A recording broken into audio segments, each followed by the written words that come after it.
보건복지위를 개의하겠습니다. 오늘 회의 진행에 대해 말씀드리겠습니다. 오늘은 먼저 법안심사소위원회와 청원심사소위원회에서 의결한 보건복지부와 식품의약품안전처 소관 법률안 및 청원을 의결한 후 장내 정론에 잠시 정의하였다가 보건복지부 장관 후보자에 대한 인사청문회를 실시하도록 하겠습니다. 보고사항은 컴퓨터 달망기 자료를 참조해 주시기 바랍니다. 의사 진행에 들어가기 앞서 우리 위원회에 처음으로 참석하게 된 보건복지부 차관의 인사 말씀을 간단히 듣도록 하겠습니다. 권덕철 차관님, 인사 말씀해 주십시오.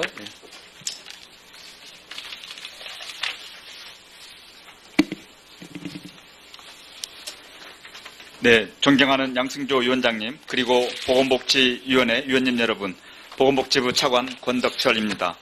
저출산 문제, 사회 양극화 심화 등으로 보건복지 정책의 중요성이 높아지고 있는 시기에 차관이란 중책을 맡게 되어 막중한 책임감과 사명감을 느낍니다. 보건복지부는 어려운 환경에 처한 국민들의 기본적인 생활을 보장해 줌과 동시에 과도한 의료비 부담으로 고통받지 않도록 건강보험 보장성을 강화해 나가겠습니다. 또한 건강하고 품위 있는 노후생활 보장과 미래세대에 대한 지속적 투자를 통해 저출산 고령사회에 대비해 나가겠습니다. 아울러 생애 주기별 사회서비스 보장체계 구축과 좋은 일자리 확충으로 건강하고 활기찬 국민의 삶이 보장될 수 있도록 최선을 다하겠습니다. 국민들을 따뜻하게 보듬을 수 있는 보건복지정책 추진에 존경하는 위원장님과 위원님 여러분의 각별한 격려와 협조를 부탁드립니다. 감사합니다. 예, 축하드립니다. 앞으로 보건복지 분야의 발전을 위하여 성심성의껏 직무에 임해 주시기 바랍니다. 그러면 의사일정 제1항 건강검진기본법 일부 개정 법률안부터 의사일정 제44항 노인문화건강증진센터 건립 지원하는 청원까지 44건의 안건을 일관하여 상정합니다. 네, 그럼 먼저 법안심사 소위원회 위원장이신 임재근 위원님께서 소위원회 심사 결과를 간략하게 보고해 주시기 바랍니다.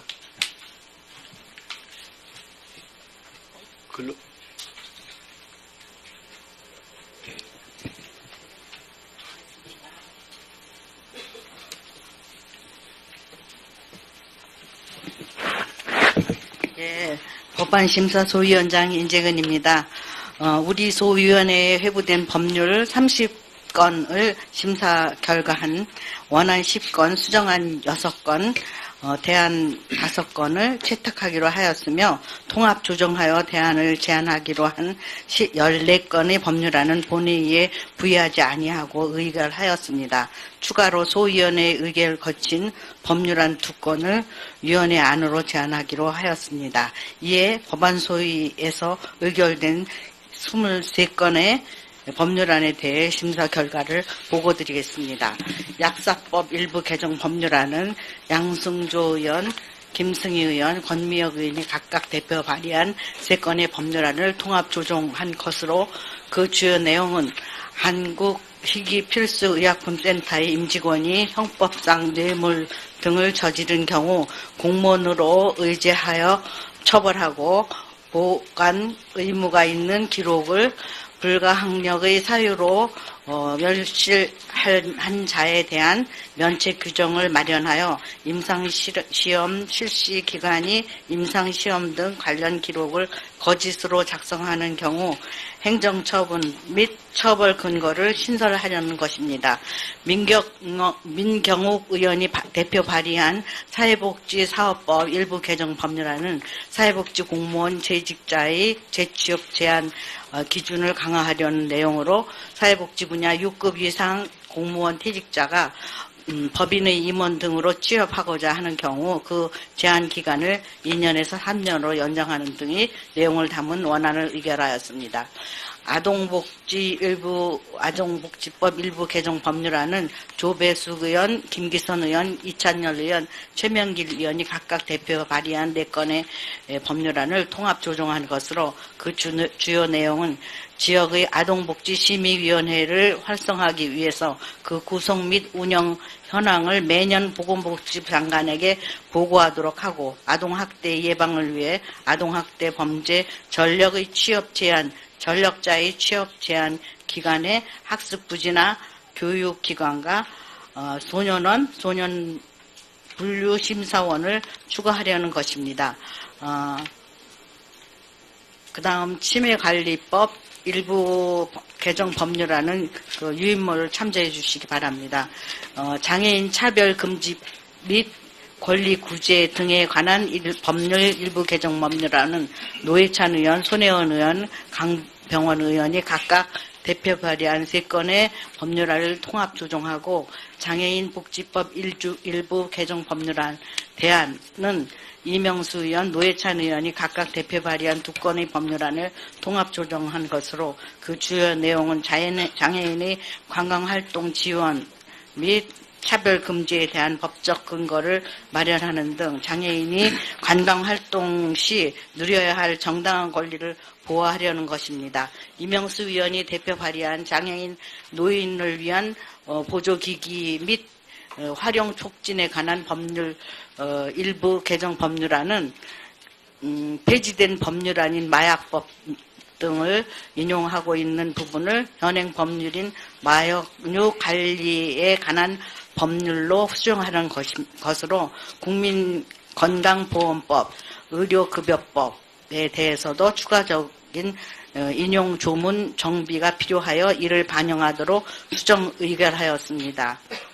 다음 의료기사 등에 관한 법률 일부 개정 법률안과 지방의료법의 의료원의 설립 및 운영에 관한 법률 일부 개정 법률안은 유인물을 참조해 주시고요.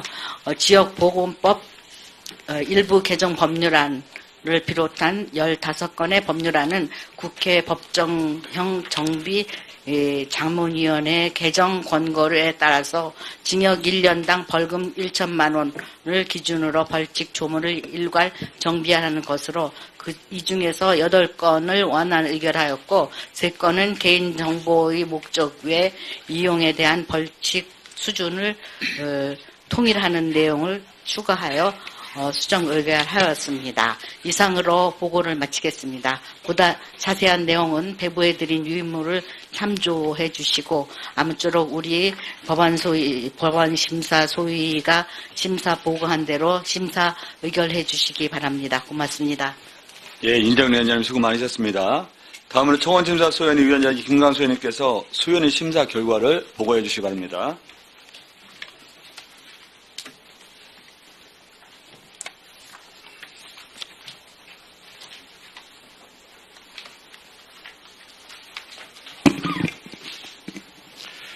청원 심사수위원장 김광수 의원입니다. 우리 위원회에 회부된 청원 8건을 심사한 결과 3건은 본회의에 부의, 1건은 본회의에 부의하지 않는 것으로 의결하고 3건은 법안심사소위원회에 회부하기로 하였으며 1건은 청원은 추후 계속 심사하기로 하였습니다.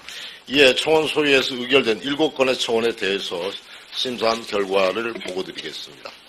노인문화건강증진센터 건립 지원에 관한 청원 3건은 각각 원유철 의원, 김두관 의원, 안민석 의원의 소개를 받아 제출된 것으로 그 주요 내용은 노인들의 여가 선용기관인 노인문화건강증진센터의 건립 지원을 요청하는 것입니다. 이에 대해서 우리 소위는 건강한 노후 생활에 대한 노인층의 수요가 점차 증가하고 있다는 점을 감안해서 정부로 하여금 관련 법률의 개정 방안을 강구하고 센터의 설치 및 운영 등에 관해서는 지자체의 실정에 맞게 정하도록 노력할 것을 요구하는 의견서를 채택하여 본회의에 부하기로 하였습니다.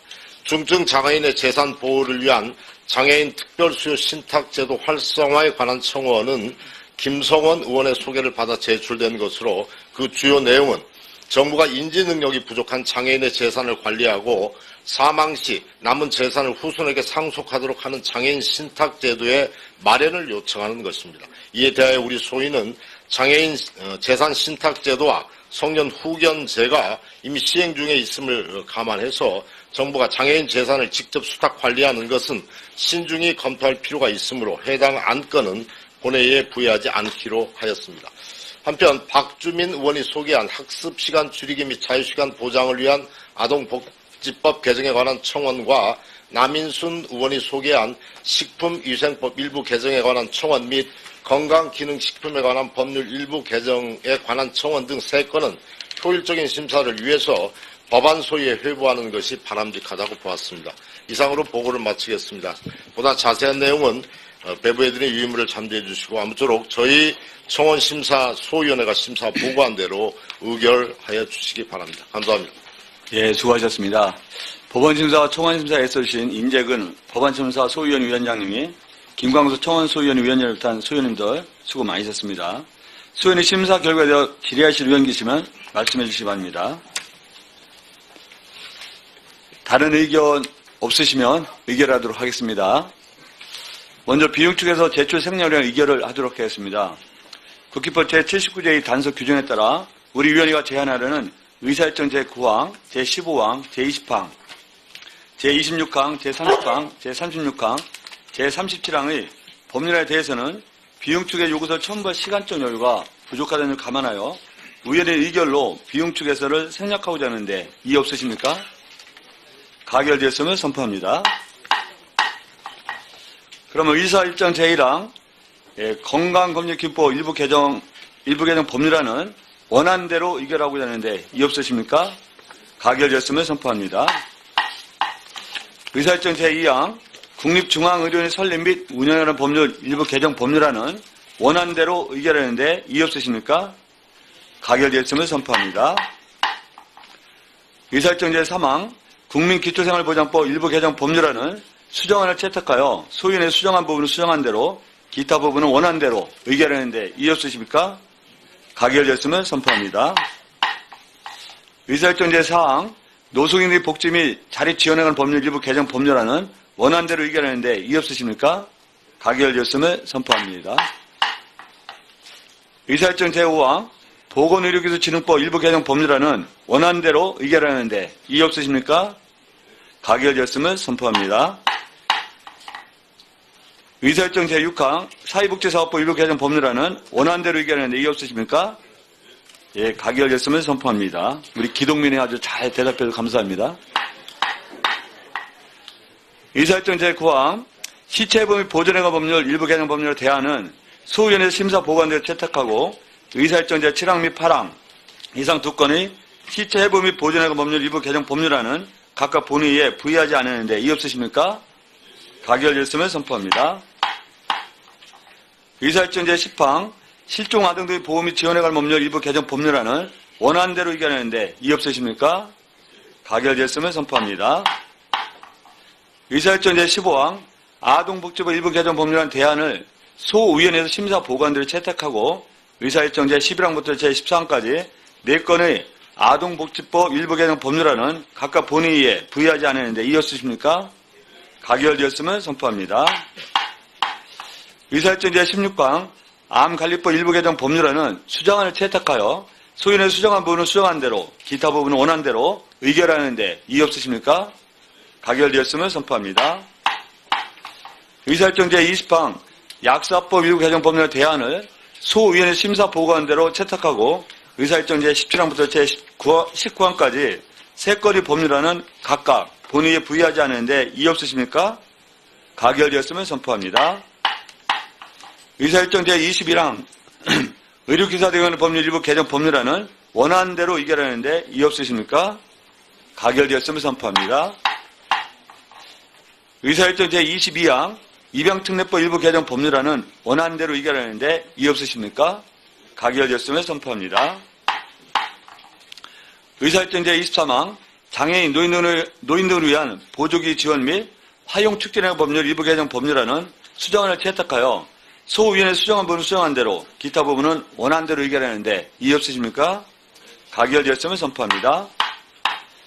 의사일정 제26항 장애인복지법 일부 개정 법률안 대안을 소위원회 심사 보고한대로 채택하고 의사일정 제24항 및 제25항 두 건의 법률안은 각각 본회의에 부의하지 아니하는데 이의 없으십니까?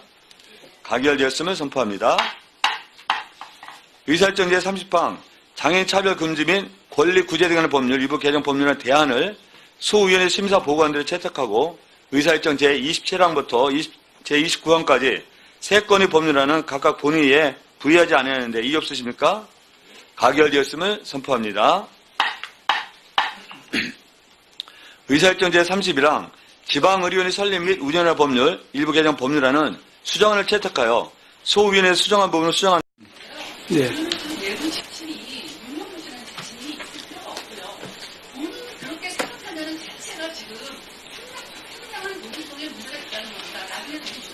네, 고맙습니다. 우리 더불어민주당 남인순 의원님 질의해 주시기 바랍니다. 네, 서울 송파병 출신 남인순 의원입니다. 먼저 보건복지부 장관 후보자로 내정된 것을 축하드리면서 질의를 하겠습니다. 위장전입 관련 부분인데요. 아까 이제 말씀하시긴 했는데 1988년에 물론 그때 당시에는 선거법에 이런 규정이 분명하게 없었습니다. 없었고 1991년에 신설이 돼서 위장전입에 대해서는 공직선거법 위반 부분으로 선거를 목적으로 할 경우에는 분명하게 이제 법 위반인 것이고 지금은 3년 이하의 징역과 500만 원 이하의 벌금에 처하는 그런 규정이 있습니다. 뭐 그때 당시는 규정이 없었다 하더라도 지금 현재 규정에 봤을 때 그때 그러한 행위가 매우 잘못됐다고 생각을 하는데 후보자께서 그 부분에 대해서 좀 분명하게 무엇이 잘못됐었는지에 대해서 좀 분명하게 말씀해 주시기 바랍니다. 예, 방금 의원님께서 지적하신 바와 같이 비록 그 당시에는 선거법 위반이 아니었다 하더라도 선거 질서를 흐트릴 수 있는 큰 잘못입니다. 그 부분에 대해서는 제가 수긍을 하고 또 국민들에게 충분히 송구스러운 마음을 죄송함을 드립니다. 네, 우리 후보자의 그동안에 쭉 그 학문적 이력을 보면 경제학에서 정치학, 또 사회복지학 이렇게 해오셔서 사실은 사회복지 전문가로서는 굉장히 좀 나름대로 특이하다고 저는 생각을 했습니다. 근데 한편으로는 경제학과 또 정치학을 아는 사회복지학, 또 이렇게 또 해석할 수 있다고 저는 생각을 했는데 지금의 사실은 복지 담론이라고 하는 부분이 복지가 성장이고 또 복지가 어떤 사회적 합의를 통한 사실 정치적 행위죠. 그걸 통해서 복지에 대한 어떤 국민적인 어떤 동의 속에서의 여러 가지 재정 정책과도 관련이 있다고 생각을 합니다. 이제 그런 점에서 사실은 그동안 보면은 복지부가 상당히 기재부의 여러 가지 그 논리에 성장 논리나 아니면 재정 논리에 복지부가 제대로 길을 펴지 못한 부분이 사실 있습니다. 그런 부분에 대해서 복지부 장관이 된다면 기재부나 이런 여러 가지 그 논리에 어떻게 대응하고 복지의 어떤 철학이나 비전을 관철시킬 수 있는 그런 각오가 돼 있는지 짧게 답변을 해주시기 바랍니다. 예, 저 개인적으로는 국가재정회의에 재정계획에 초기부터 한 10년간 참여를 해서 예산이 배분되는 과정을 잘 알고 있습니다. 거기서 제가 느낀 것은 개별 사안을 가지고 기재부하고 토의를 하면은 별로 이길 가능성이 없습니다. 큰 명분과 정확한 비례에 대한 비전을 제시하고 큰 틀에서 논의해야만 기재부도 동의를 하고 예산이 배정된다는 것을 알고 있습니다. 저는 그렇게 행하겠습니다. 예, 나중에 좀 더 추가 질의를 하는 거로 하고요. 지금 이제 여러 가지 그 갖춰야 될 자질 중에서 이제 보건 분야가 굉장히 좀 취약한 것이 아니냐. 뭐 객관적으로 그동안 해오신 분야가 사실은 보건 분야가 특별히 있는 거는 좀 아닌 것으로 보여집니다. 근데 그 부분에 있어서도 살펴볼 기회가 있었다 이렇게 서면 답변으로 왔는데 좀 구체적이지가 않아서 제가 최근 현황과 관련해서 연관해서 질의를 하겠습니다. 최근에 모내 여성병원 그 결핵 감염 사태에 대해서는 알고 계시죠? 네, 알고 있습니다. 예, 지금 우리나라 결핵 발병률과 거기에 대한 사망률이 OECD 회원국 1위를 차지하고 있는 상황입니다.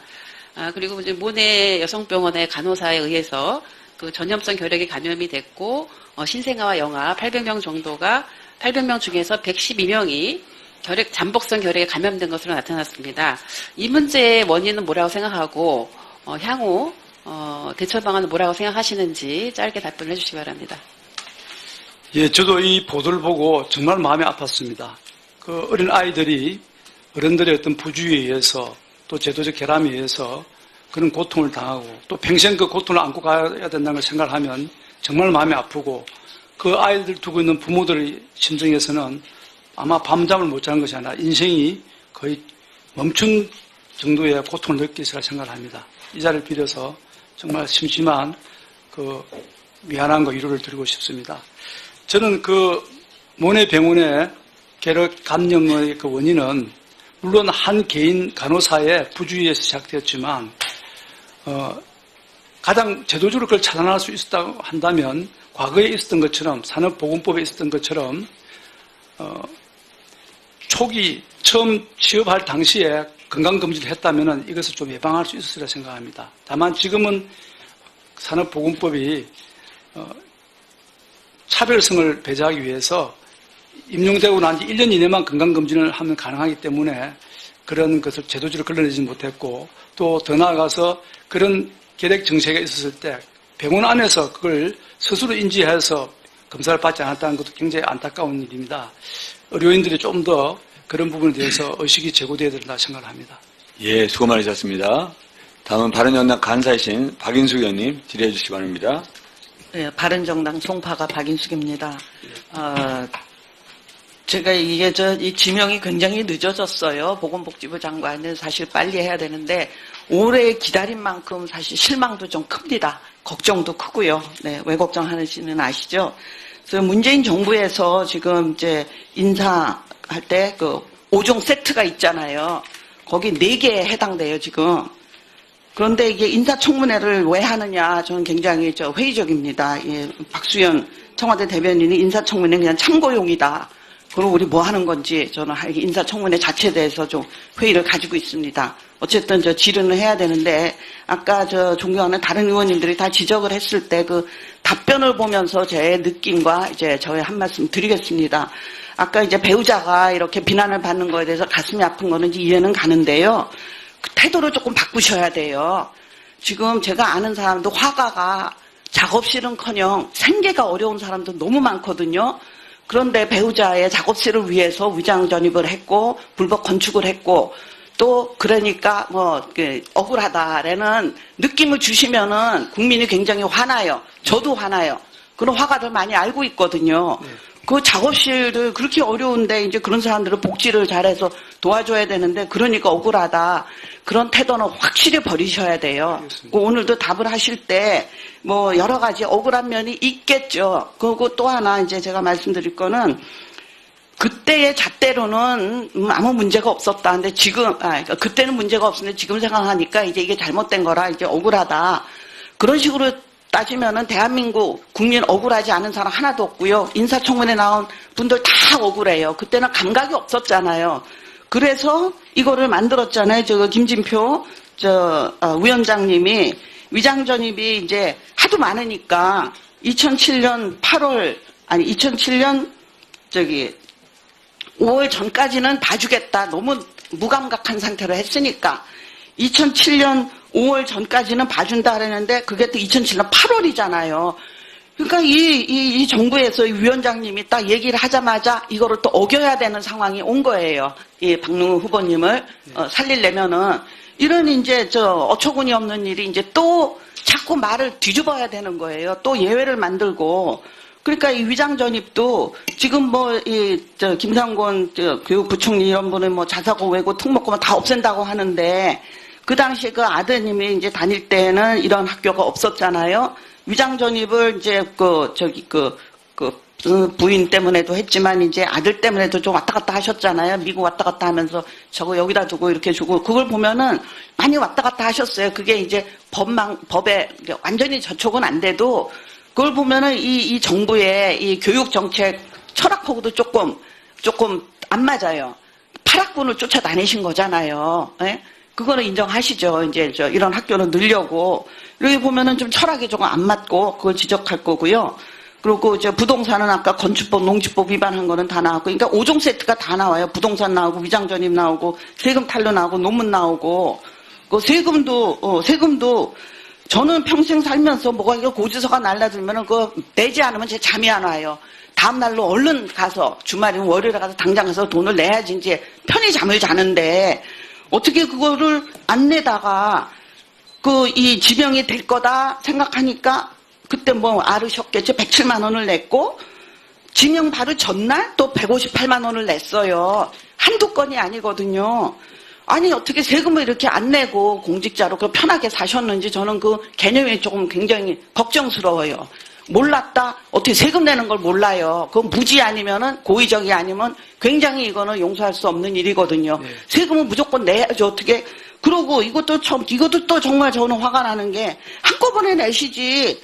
뭐 지명바로 전날 158만 원을 내서 이거 두 개 합해서 그냥 260만 원 정도 되는데 이거 한꺼번에 내시지 뭘 그것도 쪼개서 요거는 안 내도 되나 하다가 마지막에 또 갖다 내고 아니 억울하시겠죠. 국민이 보기엔 그래요. 예. 그렇죠. 지명 하루 전날 그거 나머지를 또 갖다 냈다.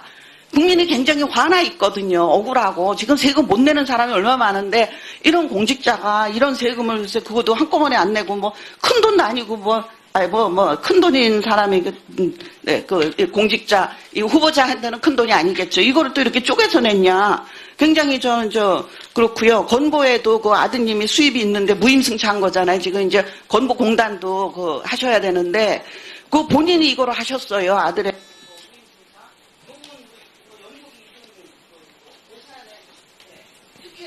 아까 특혜가 많이 나왔는데 특혜 박사 과정 같죠? 특히 유학 같죠? 특혜 재취업 같죠?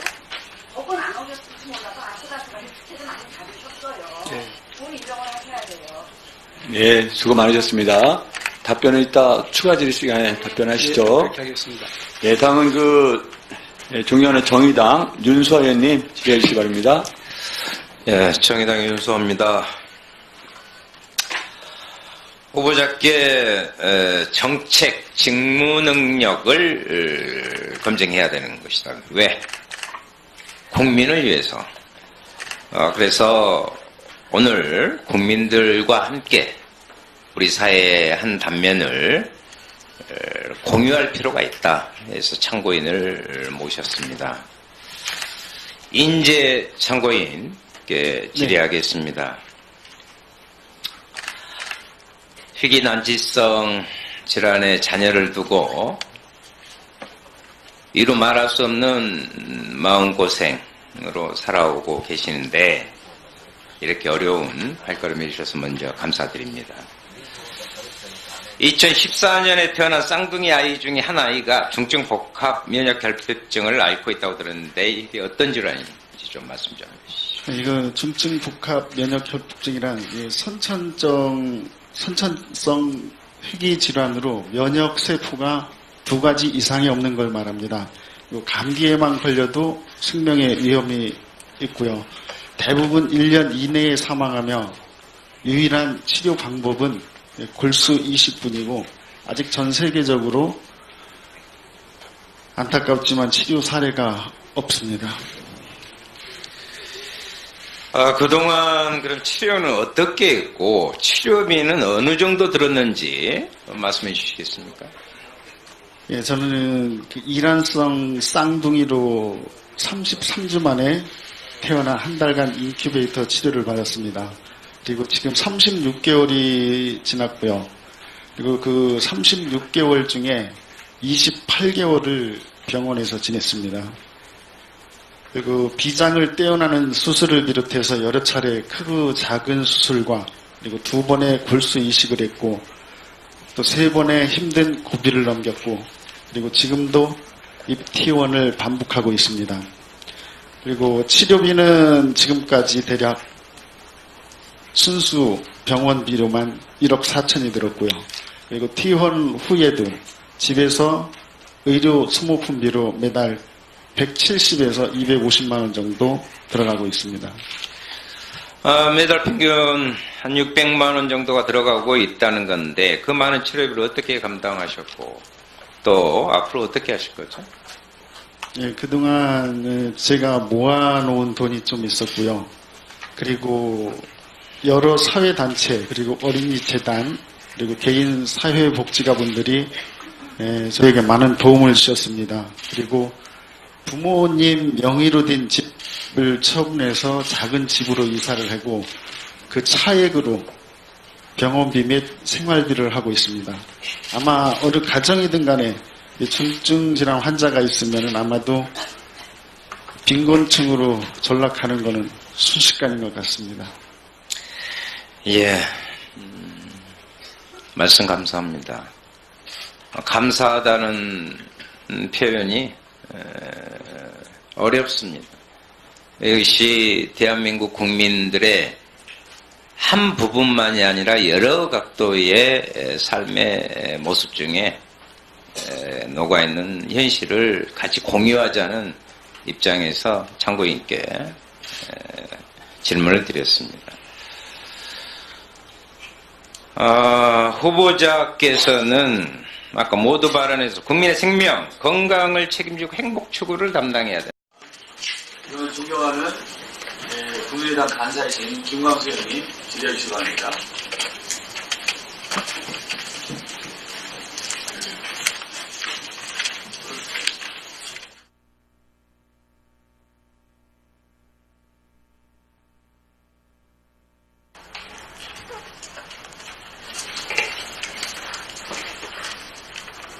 이번에 저희는 많이 지지하시는데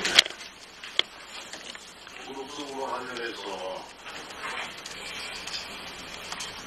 후보 주세는 그게 기한이 넘겨서 두 번에 나눠서 배우자의 소득세를 함께 2010년 13년치 한번 6월 19일에 냈고 2014, 16년도에서 7월 6일에 냈고 합계 260만 원 불성실 납부 가산세까지 합쳐 이렇게 냈는데 이 후보 지명이 되지 않았으면 이거 안 내셨을 건가요? 계속? 저희들이 인지를 못해서 안 했었는데 인지를 하였다면 뭐 후보와 관계없이 되었을 겁니다. 어떻게 인지를 안 할 수가 있어요? 그 고지서나 이런 게 안 나오나요? 예, 종합소득세에 대해서는 집사람은 제 아내는 고지를 받지 못했다고 그럽니다. 고지를 받지 못했다. 아니 다 몰라서 그랬다 그러시는데 어떻게 세금을 몰라서 안 냈다라고 합니까? 위장전입도 그때는 그렇게 그 뭐 선거법과 관련해서도 뭐 문제가 없었다, 몰랐다, 뭐 이렇게 다 그렇게 말씀하시고 논문 표절 문제도 지금 계속 이야기가 되고 있어요. 제자 논문 가로채기 의혹이 있다 이렇게 돼 있고 일단 뭐 여러 의원님들이 좀 말씀하실 것으로 생각하기 때문에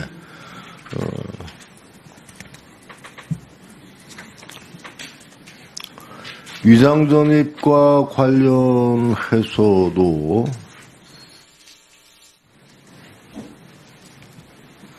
여러 가지 문제가 많이 있고 하여튼 뭐 건축법과 농지법을 위반한 건 사실이죠. 네, 원상복구 다 됐나요? 네 완전 원상복구가 되었고 양평군청에서 확인을 했습니다. 건축법 위반해서 이행강제금도 냈나요? 이행강제금을 내기 전에 네. 원상복구를 했기 때문에 이행강제금 아직 안 나왔어요? 예, 안 나왔습니다. 그 전체적으로 후보자께서 준법 의식이 굉장히 없으신 것 같아요. 죄송합니다. 법은 그냥 사소한 법은 많이 어겼어요. 네, 공직 후보자가 되시려고 하는 분이 이렇게 뭐 다 몰랐다라고 피해가고 웬만 뭐 이런저런 법 어긴 것은 뭐 일상적인 법에 많이 위반을 하셨는데 이건 좀 심각한 문제라고 생각을 합니다.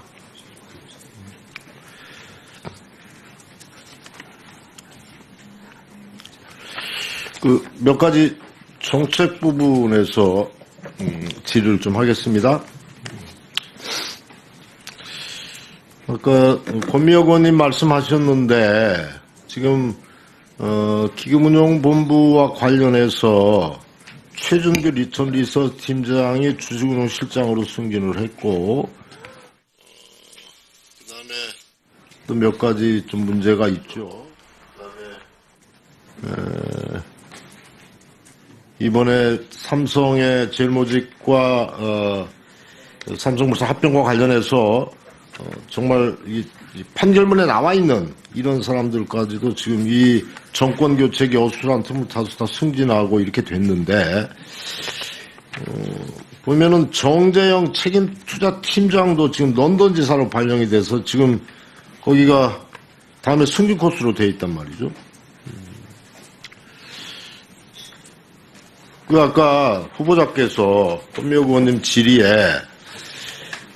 기금융본부와 관련해서는 직접적으로 영향력을 행사할 수 있는 위치에 있지 않으니까 복지부 장관이 직접 관여할 일이 아니다 이렇게 답변하셨어요. 맞죠? 네, 맞습니다. 복지부 장관이 국민연금 기금운용위원장 아니신가요? 맞습니다. 그럼 이걸 누가 관여를 해서 누가 기금운용본부에 이런 문제들을 잘 정리할 수 있나요? 대통령이 하나요? 제가 그 부분은 만약 취임을 하게 되면 복지부에서 관리감독권이 있으니까 다시 한번 자세히 보도록 하겠습니다. 관여할 일이 아니다 그렇게 말씀을 아까 하셨어요. 답변을. 관여할 일이 아닌 게 아니죠. 관여를 하셔야 되죠. 네. 문제가 있다 싶은 것은 벌써부터 책임 회피를 하시려고 하면 복지부 장관 못 하시는 거죠. 보건의료와 관련해서 이명박 정부, 박근혜 정부 시절에 계속 보건의료 영리화 시도들이 계속돼 있었어요. 서비스 산업 발전 기본법에 대해서 잘 아시죠? 네, 알고 있습니다. 거기에 지금 보건의료 서비스가 포함되어 있습니다. 네. 그래서 앞으로 그 의료 영리화 법안에 대한 입장은 어떤 생각을 가지고 계세요? 의료 영리화에 대해서는 기본적으로 반대합니다. 아주 철저하게 반대를 하고 있고 특히 서비스 산업발전법 관련해서는 그것이 우리나라 일반 서비스의 발전을 위해서는 필요한 부분이 있다고 저는 생각이 들지만 국민의 어떤 생명과 관련되는 보건의료 부분은 그 부분에서 빠져야 된다고 저는 생각하고 있습니다. 본원도 그렇게 생각합니다. 의료비 상승 또는 공공의료가 약화될 가능성, 과잉 경쟁이나 과잉 의료의 여러 가지 문제점들이 예측된다고 생각을 합니다. 그런데 이걸 기재부가 추진하고 있어요. 예. 보건복지부 장관께서 기재부 이게 먹겠습니까?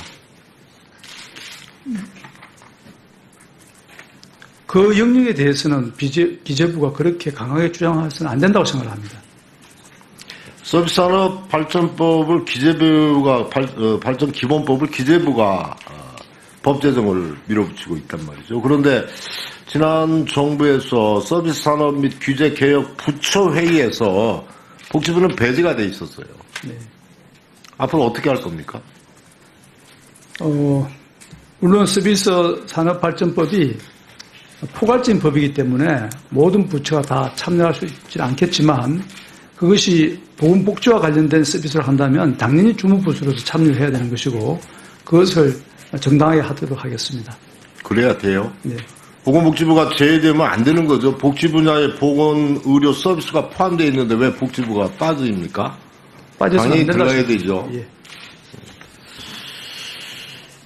국민연금과 관련해서 몇 가지만 묻겠습니다. 지난번에 국민연금이 일본 전범 기업 미쓰비시 중공업, 미쓰비시 케미컬 투자를 굉장히 많이 했어요. 3조 가까이 했고, 최근에는 그 투자 액수가 엄격하게 많이 늘어났고, 또 가습기 살균제와 관련된 옥시나 SK 케미컬 이런 쪽도 투자를 굉장히 많이 했습니다. 이렇게 국민적인 정세에 맞지 않는 기업이나 이런 곳에 국민연금 이 투자되는 것들에 대해서 국민연금 기금운용위원장으로서 어떤 입장을 가지고 계십니까? 예, 기본적으로 국민연금 기금은 그 3대 원칙, 공공성, 안정성, 그리고 수익성 이 세 가지를 추구하는데 지난번 그런 결정을 했던 것은 아마 수익성에 좀 교환을 좀 둔 것 같은데 그러나 이 세 가지 중에서 굳이 위기 질서를 넣는다 한다면 저는 수익성보다는 공공성과 안정성을 우선 둬야 되고 국민의 어떤 전반적인 이익과 상관되는 것을 감수하면서까지 수익성을 추구해서는 안 된다고 생각합니다. 그러니까 이렇게 국민적인 지탄을 받는 정서와 맞지 않는 기업에 투자하는 것들에서 문제가 있다. 이렇게 이해도 되겠습니까? 네, 그렇게 되겠습니다. 후보자께서는 국민연금이 공공성이나 안정성이 더 중요하다. 네. 이런 입장을 가지고 계신 거죠. 그렇다라고 하면 국민연금이 소위 공공투자, 예를 들어서 청년들을 위한 임대주택이라든지 이런 것들에 대해서 투자하는 것들에 대해서는 어떤 의견을 갖고 있나요? 그 부분에 대해서 대해서는 상당히 오랜 논쟁을 해왔던 걸 알고 있습니다. 후보자 입장을 말씀해 주세요. 예, 제 입장은 국민연금 기금을 직접 투자하는 것은 상당히 위험하다 생각합니다. 그런데 공적 영역에 직접 투자하지 않더라도 일정하게 국민연금이 공적 부분에서 역할을 해야 된다라고 하는 것들에 대해서도 부정적인가요? 아닙니다. 그러지는 않고 직접 투자가 아닌 간접 투자를 한다면 허용되는 것이 좋다고 생각합니다. 예. 국민연금이 곧 고갈될 것이 예측되어지고 있어요. 예상보다도 빨리. 네. 출산율은 대단히 낮아지고 있고 이 부분에 예. 지금 올해부터 내년 사이에 걸쳐서 이루어지는 제4차 재정 계산에서 이 부분을 중점적으로 토의를 하도록 하겠습니다. 국민연금이 보다 더 긴 기간 동안 안정적으로 운영될 수 있도록 제도적 방안도 같이 강구를 하고 국회와 같이 상의를 하겠습니다. 네, 수고 많으셨습니다. 다음은 자유한국당 김순례 의원님 질의해 주십시오. 네. 오전에 제가 후보자께 질의를 드린 내용 중에서 사회복지학 전문가라고 지칭을 하는 관점에서 본 제가 탁현민 행정관에 대한 해임 건의안에 대해서 질문을 드렸습니다. 기억나시죠? 네. 예. 후보자 답변을 통해서는 신중히 생각해보겠다며 한 명의 사람을 쓰는 것은 특정 측면을 바라보는 게 아니라 전반적으로 살피면서 잃는 것이 얻는 것보다 크면 쓸 수 있다라고 생각한다. 이렇게 답변해 주셨습니다. 네. 맞죠? 네. 근데요, 후보자님. 장관은 첨예하게 대립되는 정책 현안에 대해서 판단을 내려야 하는 자리입니다. 그렇죠? 네. 그렇게 우유부단해서 장관 소임을 하시겠습니까? 어떤 논란이 되는 관점에 대해서 그 아주 예리한 전곡을 찌르는 판단이 필요한 것이 저는 장관이라고 생각이 됩니다. 탁 행정관의 그 행사 기획과 의전을 담당하는 것이 중요한 것인지 문 대통령의 양성평등 국가실현이라는 국정 철학과 페미니스트 대통령이 되겠다는 가치 실현 중인 어느 것이 더 중요하다고 생각을 하십니까? 말씀해 보십시오. 예, 후자가 더 중요합니다. 그렇죠. 네. 가치 실현, 국정 철학, 페미니스트 중요하죠. 네. 거느리고 있는 그 직원의 어떤 그 아주 파렴치한 이런 것보다는 이게 더 중요하다는 것을 동의하시는 거죠? 네. 자, 다시 한번 묻겠습니다. 후보자는 사회복지 전문가로서 여성복지 정책에 반하는 탁현민 행정관 해임을 대통령께 건의하시겠습니까? 좀 전에 말씀 주신 거 상기해 보십시오. 네. 빨리 답해 주세요. 저 시간 갑니다. 예, 제가 정확히는 모르겠습니다. 인사를 건의를 하고, 어떤 경로를 통해서 특정한 부수에 있는 아이, 머리 너무 굴리지 마시고요. 단답형으로 대답하세요. 하시겠어요? 마시겠어요? 그것만 하세요. 예, 조금 더 신중하게 생각을 해서 결정하겠습니다. 똑같은 말을 번복하십니다. 오전과 예. 다름없는. 예. 우유부단의 그 아주 정확한 내용을 지금 다시 한번 제시해 주시는 겁니다. 장관으로서. 그렇게 제가 봐도 되겠습니까? 예, 조금 더 생각할 기회를 가지고 결정하겠습니다. 자, 참 말과 행동이 정말 다르십니다. 그렇게 아주 허구에 찬 말씀하시면 안 되고요. 자, 이어서 질의드리겠습니다. 후보자께서 지명이 되신 후에 학계와 각종 언론에서는 후보자님을 대표적인 증세론자다라고 소개하고 있습니다. 이에 동의하시나요? 네. 후보자가 지난해 12월 보건복지 포럼에서 지출의 효율성을 기해서 증세를 하지 않겠다고 말하는 학자나 정치인도 상당히 많은데 이는 아주 허무맹랑한 소리다.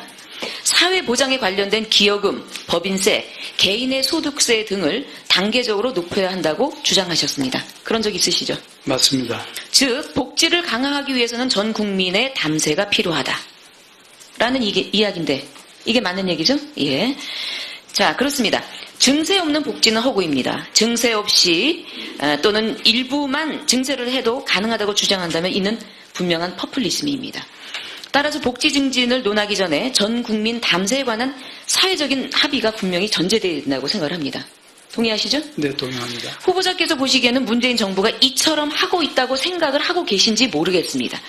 자, 올해 문재인 정부의 중요한 세제 개편안입니다. 저 파워포인트를 좀 보시기 바랍니다. 국정기획자문위원회가 발표한 세제 개편안은 대기업과 대주주, 고소득자, 자산소득자에 대한 과세 강화, 이른바 부자 증세 방침을 공식화한 것입니다.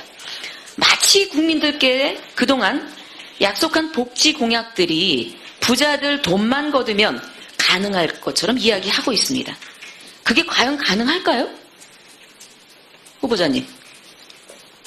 예, 지금 하신 말씀은 부자들 돈을 거두면 가능하냐 이렇게 물어보신 것 같은데 네. 일단 예, 남인순 의원님 수고하셨습니다. 다음 바른정당 박인숙 의원님 질의해 주시기 바랍니다. 네, 바른정당 송파가 박인숙 의원입니다.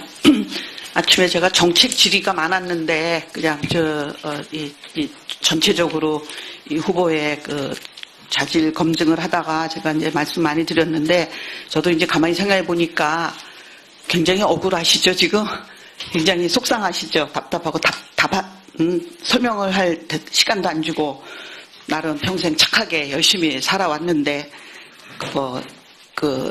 지금 굉장히 비난을 받으시고 뭐 부동산 세금 위장전이 논문 특혜 연구비 뭐 이런 거 저런 거 그냥 다 들이다 보니까 다 나오는데 저도 뭐 이게 다 사실 그러니까 이 아슬아슬한 그 마진에서 좀 억울한 부분도 있는데 이제 지금 대답을 그렇게 하신단 말이에요.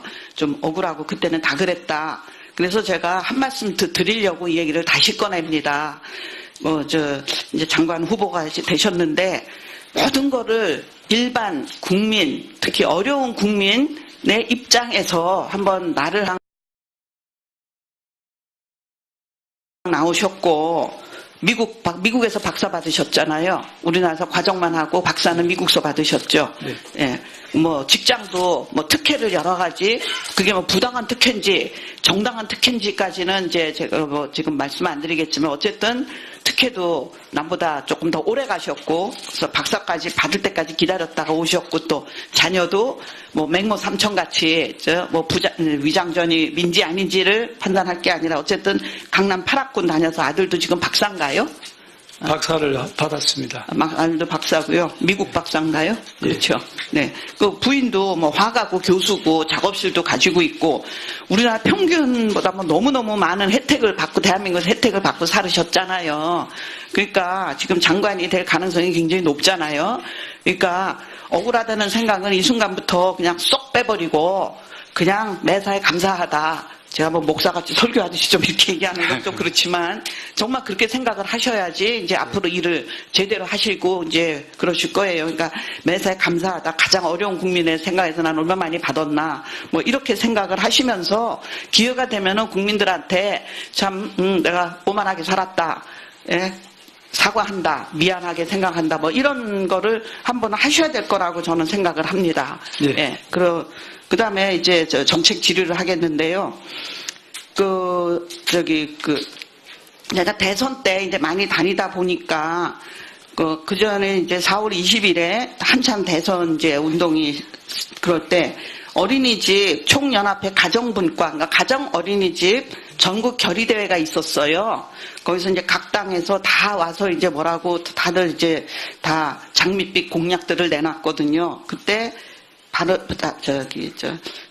더불어민주당의 공동선대위원장이었던 김상곤 지금 교육부 총리가 여러 가지 말씀을 하시는데 제가 듣기에 아슬아슬하더라고요. 저걸 어떻게 다 지키지? 진짜 그렇게 말씀을 하셨어요. 그 사람들이 이제 현수막을 벽에다 다 붙여놨고 이거 해달라 저거 해달라 다 들어주신다고 했어요. 근데 그중에 일부는 공약집에 있고 일부는 없어요.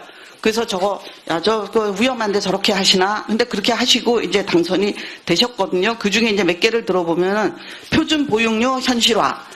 이거 굉장히 수건 사업이거든요. 8시간 근무 법제화, 보조교사 지원, 뭐 이런 거를 다 말씀을 하셨거든요. 그러니까 이게 이제 거기다가 약속을 했는데 특히 뭐 8시간 근무 법제화를 하려면 추가 근로수당을 줘야 되고 또는 8시간 넘으면은 부모가 아이를 데려가야 돼요. 8시간 지나면 아니면 교대를 위한 추가 교사를 충원을 하든지 이러면 예산이 굉장히 많이 들잖아요. 또 어떻게 예산을 하실 건지 이런 추계가 있는지 이 공약을 뭐 후퇴하실 건지 정말 다 지키실 건지 이거 굉장히 심각하게 고민을 하셔야 돼요. 지금 숫자는 없죠. 네. 네. 이걸 다 지키려면은 뭐 엄청난 재원이 들거든요. 이거 고민하셔야 돼요. 이 단체들한테 다 약속을 하시고 당선이 되셨잖아요.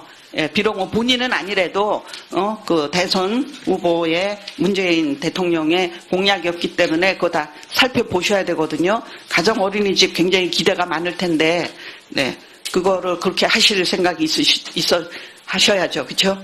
네. 예, 지금 국가기획자문위원회에서 그런 공약들을 현실 가능한 방안으로 열심히 확보해 있는 걸 알고 있습니다. 근데 일부는 공약집에 있는데, 예. 공약집에 없는 거를 이제 수천 명의 어린이집 교사들이 있는 데서 이렇게 막 하셨단 말이에요. 그러니까 그것까지도 살펴보셔야 돼요. 약속은 알겠습니다. 약속이니까. 예. 그리고 아까도 여러 의원님들이 말씀하셨지만, 이제 보건의료 쪽이 조금 약하다. 그래서 제가 19대 이후로 이런 법안을 계속 쓰고 있거든요. 복수차관제, 이게 또 의료계에 보건의료 하는 사람들의 큰 수건 사업이기도 하고, 그래서 복수차관을 두자. 또 질본, 그때 메르스 때도 우왕좌왕했잖아요. 그래서 질본을 좀 처로 승격하자. 그리고 또 하나 이제 인구청. 저는 인구 문제를 그냥 저출산 여자들한테 그냥 자꾸 애를 낳아 이렇게 하는 것보다 전체 인구를 어떻게 할 것인가에 대한 차원에서 접근해야 된다 생각해서 인구청이 저는 있어야 된다고 생각을 하고요. 노인청도 이거 4개를 넣는 정부 조직 개정안을 제가 냈는데 안행위에서 이제 어떻게 논의할지, 어차피 이건 채택이 안 됐는데요.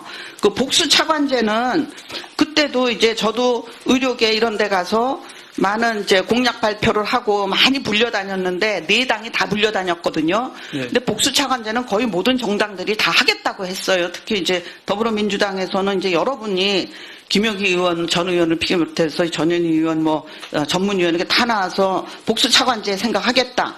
그다음에 저 질본을 지원 확대가 확실히 돼야 된다. 이거는 다 공통적으로 거의 4당이 다 똑같이 일했거든요. 그러니까 이거 지금 이번에 채택이 안 됐잖아요. 네. 복수차관제 안 됐고 질본도 아무 변화가 없거든요.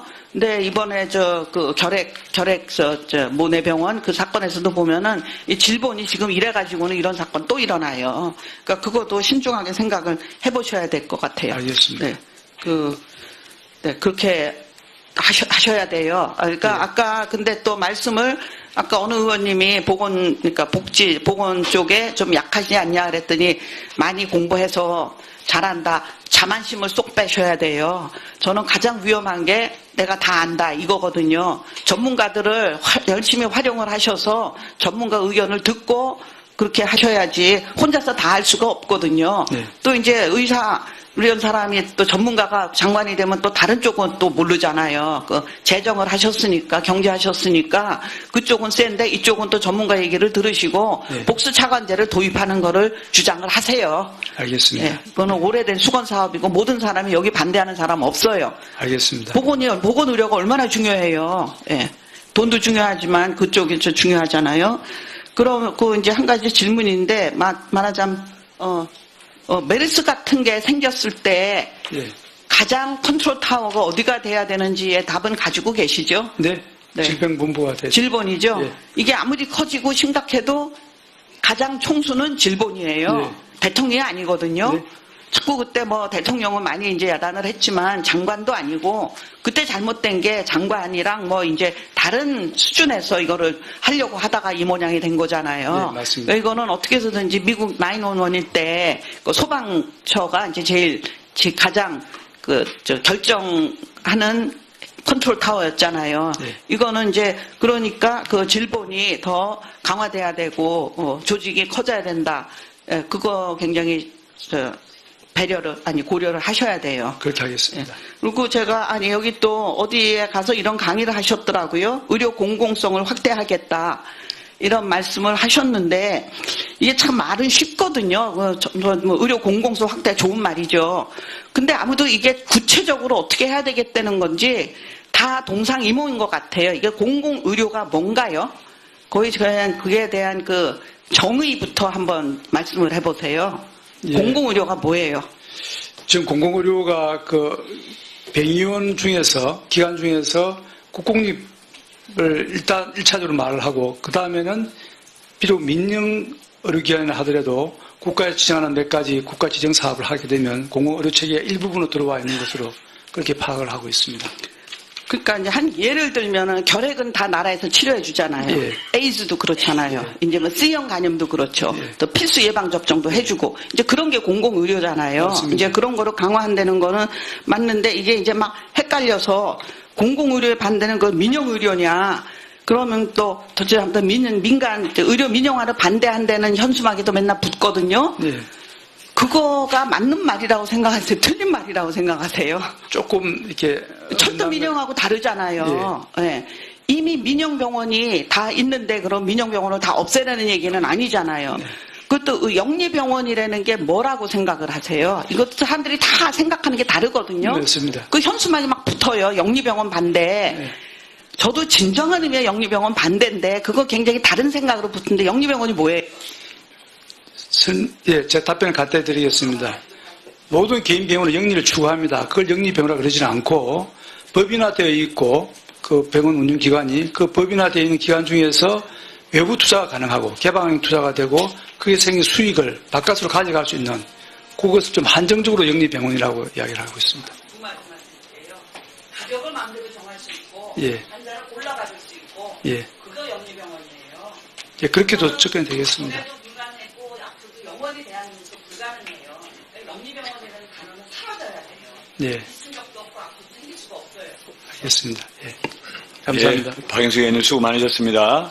다음은 정의당의 윤서현님 질의해 주시기 바랍니다. 네, 정의당의 윤소입니다. 장관 되시면 축하드리고요. 네. 아니 되시면 이제 축하드린다는 말씀드리고, 예, 오전에 제가 참 어려운 발걸음해 주신 참고인 한 분의 이야기를 짧은 5분 시간에 쭉 들었어요. 제 질의보다는. 또 우리 위원장님께서 배려해 주셔가지고 나가기 전에 마지막 또 할 이야기 있으면 좀 해주셨으면 좋겠다 해가지고 참고인이 다른 이야기까지 하고 갔습니다. 오늘 제가 채택하고 참석한 참고인은 한 사람이 아니라 우리나라의 아픈 현실을 보여준 한 참고다. 이렇게 좀 받아들여 주시고요. 후보께서는 포용적 복지국가를 강조했어요. 현재 결핍과 미래 불안에서 벗어나야 된다고 복지정책의 방향을 밝혔는데, 본 의원이 참고인의 가정과 같은 사례가 그분의 입장에서 보면 참 비통한 일인데 더 이상이 없어야 후보자가 말하는 포용적 복지국가가 실현될 수 있다고 생각하는데 동의하십니까? 네, 동의합니다. 네. 후보자 그 재난적 의료비라는 말 아시죠? 이제 가구 가처분 소득 중에서 의료비로 40% 이상을 쓴단 말이에요. 기가 막힌 일이죠. 재난적 의료비를 경험한 가구가 2010년에는 3.7%였는데 13년에는 더 늘었단 말이에요. 4.4%로. 문제는 저소득층일수록 재난적 의료비 경험률이 높아진다는 거예요. 맞습니다. 낮아진 게 아니라 높아진다는 거예요. 소득 1분위 가구, 즉 이제 소득 하위 20% 이야기합니다. 경우에 12.9%에 달합니다. 재난적 의료비를 경험한 가구의 80% 이상이요. 소득 1, 2분이라는 통계. 후보께서는 재난적 의료비 문제에 대한 해결 방안이 있습니까? 왜 이 말씀을 더 강조하냐면, 제가 알기로는 여러 가지 사회복지 전문가이시긴 한데 특히 빈곤 영역에 대해서 후보자께서 대단한 고민과 실천 활동을 해오신 걸로 알기 때문에 해결 방안이요. 한 말씀 해 주십시오. 예. 뭐 기본적으로 제도적 틀은 지금 의료비 상한 부담제, 부담 상한제를 통해서 해야 되는데, 특히 저소득층에 대해서는 그 본인 부담의 상한을 일부분 좀 더 넓게 해서 비급여 중에서도 좀 필요한 부분은 다 포함을 시키면은 재난적 의료를 예방하는데 큰 도움이 되지 않을까 이렇게 생각을 합니다. 예, 하여튼 본 의원은 어린이부터 우선해서 재난적 의료비라는 말 자체가 사라져야 된다고 이렇게 봅니다. 2016년 말 굳이 제가 뭐 여기서 한두 번 나온 이야기 아닙니다. 20조라는 누적 극자 건강보험이요. 그래서 여기에 6천억 누적 극자 20조에 3%면 아이들의 입원비 국가가 책임질 수 있잖아요. 네. 아이가 아프면요 모두가 아프잖아요. 예? 부모만 아픈 게 아니라 사회 모두가 아픕니다. 후보께서는 어린이 입원 진료를 건강보험을 비급여까지 포함하여 완전 보장하는데 동의하십니까? 그런 각도로 늘 철학을 갖고 계시던데. 근데 그 비급여 범위가 너무